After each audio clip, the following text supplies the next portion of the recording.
Makin kesini, jumlah pengangguran di Indonesia semakin banyak, di mana jumlah pengangguran terbanyak diisi oleh para Gen Z. Maka dari itu, banyak para Gen Z yang merasa ketakutan terhadap gambaran masa depan mereka, khususnya dalam hal mencari pekerjaan. Salah satu penyebab kenapa hal ini bisa terjadi, karena persaingan yang begitu ketat. Belum lagi ditambah dengan perkembangan AI yang begitu pesat belakangan ini, yang mana nanti akan banyak mengambil alih pekerjaan manusia. Nah, untuk para Gen Z yang bisa beradaptasi, kemajuan teknologi ini berpeluang menciptakan generasi Gen Z yang kaya raya.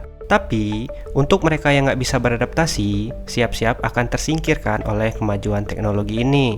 Tapi pertanyaannya, apakah hanya karena persaingan dan kemajuan teknologi yang menyebabkan para Gen Z ini jadi susah mendapatkan pekerjaan?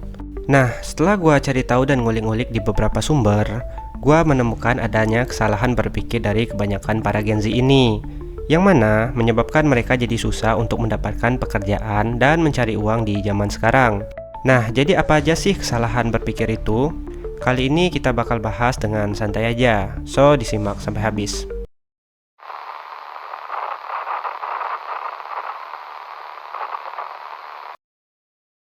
Seorang penulis, Joyce Meyer, dalam kutipannya, berpikir positif menghasilkan lebih banyak energi dan lebih banyak kebahagiaan dibandingkan dengan berpikir negatif. Nah, dari kutipan ini bisa disimpulkan kalau cara berpikir sangatlah bisa menentukan kehidupan seseorang. Karena cara berpikir adalah landasan dasar seseorang dalam mengambil setiap keputusan dalam hidupnya. Jadi, kalau cara berpikirnya buruk, maka keputusan yang diambil pun buruk. Dan ini bisa berdampak pada nasibnya di masa depan. Oke, kita bakal masuk ke kesalahan berpikir para Gen Z yang pertama, yakni sekolah itu scam. Nah, anggapan sekolah itu scam pernah sempat jadi topik viral di media sosial beberapa waktu yang lalu. Mereka menganggap kalau pendidikan di sekolah itu nggak bisa menjamin mereka untuk sukses dan punya banyak uang.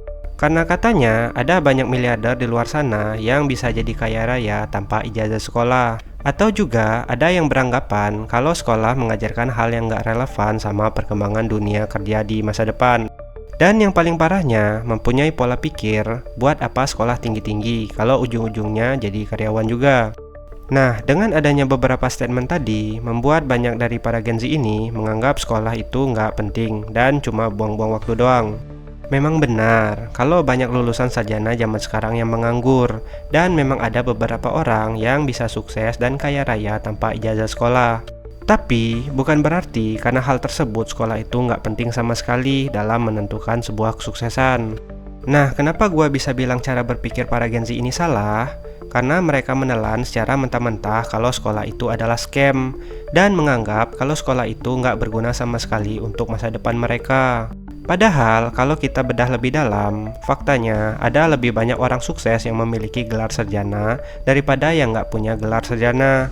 Nah, bahayanya tuh ketika para Gen Z ini berpikir untuk berhenti sekolah, karena menganggap sekolah itu nggak ada peran sama sekali buat masa depan mereka nantinya. Dan berharap bisa jadi kaya raya seperti orang-orang yang memutuskan untuk berhenti sekolah. Padahal kenyataannya, peluang sukses bakal jauh lebih besar kalau lu sekolah dan punya ijazah. Kecuali lu punya privilege-nya, lu berasal dari keluarga kaya raya, jadi lu bisa-bisa aja putus sekolah dan sukses karena lanjutin usaha keluarga lu. Tapi kan faktanya, nggak semua orang punya latar belakang yang sama, dan nggak semua orang berada di titik ideal untuk putus sekolah dan menjadi kaya raya. Gua yang juga sebagai Gen Z, kadang merasa miris sama beberapa teman gua yang bisa dibilang mabuk motivasi dan nekat ngambil resiko yang terlalu besar tanpa perhitungan dampak jangka panjang ke depannya. Mereka punya istilah cacing-cacing naga-naga. Mereka punya pola pikir kalau berhasil gua bakal kaya raya, tapi kalau bangkrut gua bakal mati aja. Nekat membuka usaha dengan modal dan koneksi seadanya, serta putus sekolah karena dianggap nggak guna. Nah, kalau usahanya gagal, mau cari pekerjaan pun susah, karena lowongan pekerjaan zaman sekarang masih banyak yang melihat pendidikan terakhir. Akhirnya lu pun beneran jadi gembel, usaha bangkrut dan jadi pengangguran. Ambisius sama pekerjaan yang lu impikan itu boleh-boleh aja, tapi jangan sampai lu mengorbankan hidup lu demi ego lu. Nah, dari sini muncullah kesalahan berpikir yang kedua, yakni kerja harus sesuai passion. Kebanyakan dari para Gen Z ini ingin sukses dengan cara mereka sendiri atau harus kerja sesuai dengan passion yang mereka miliki. Misalkan, ada seseorang yang passionnya di bidang musik, yang mana dia pengen banget punya band yang terkenal, dan pengen bisa ngasilin banyak uang dari situ. Kalau dilihat sekilas, emang nggak ada yang salah dengan impiannya ini. Terus, letak kesalahan berpikirnya di mana? Nah, jadi letak kesalahan berpikirnya itu adalah ketika dia mendahulukan passionnya daripada realita yang ada. Di mana passion yang dia punya nggak sebanding dengan kemampuan yang dia punya. Bisa dari segi modal, koneksi, skill, dan lain sebagainya. Pokoknya dia nggak mau kerja yang lain kecuali di bidang passionnya. Padahal hidupnya aja kesusahan, tapi egois sama kemauannya. Jadi secara nggak langsung dia menutup peluang yang lainnya. Cuma karena itu bukan passionnya.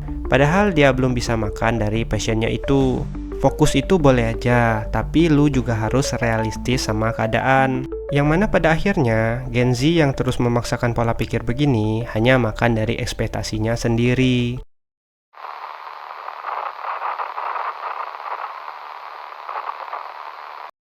Sebenarnya para Gen Z ini mempunyai peluang yang sangat-sangat besar kemungkinannya untuk lebih bisa berhasil dan kaya raya dari generasi-generasi sebelumnya.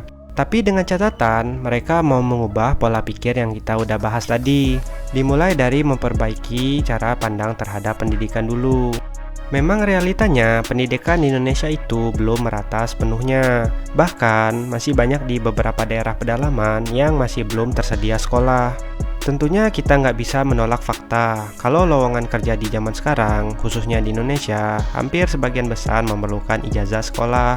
Pastinya kita nggak bisa juga kalau seluruhnya bergantung ke pendidikan formal untuk bisa memperbesar peluang kita mendapatkan pekerjaan yang kita mau nantinya. Makanya dari itu, selain pendidikan formal, kita dan khususnya Gen Z juga harus belajar secara mandiri tentang skill yang relevan pada zaman sekarang, agar bisa memperbesar peluang untuk berhasil mendapatkan pekerjaan yang kita inginkan. Terakhir, harus membiasakan diri untuk kerja apapun itu tanpa pilih-pilih. Jangan egois untuk mendahulukan passion yang belum bisa kasih lu makan. Jika lu udah terbiasa kerja apapun tanpa pilih-pilih, barulah uang dari hasil kerja tersebut bisa lu sisihkan sedikit demi sedikit untuk membangun passion lu tadi. Nah, kalau menurut lu gimana nih tentang fenomena cara berpikir Gen Z ini? Dan jika lu ada kritik ataupun saran tentang video ini, boleh banget tulis di kolom komentar. Terima kasih sudah mengklik dan menonton video ini. Sampai ketemu di video selanjutnya. Bye-bye.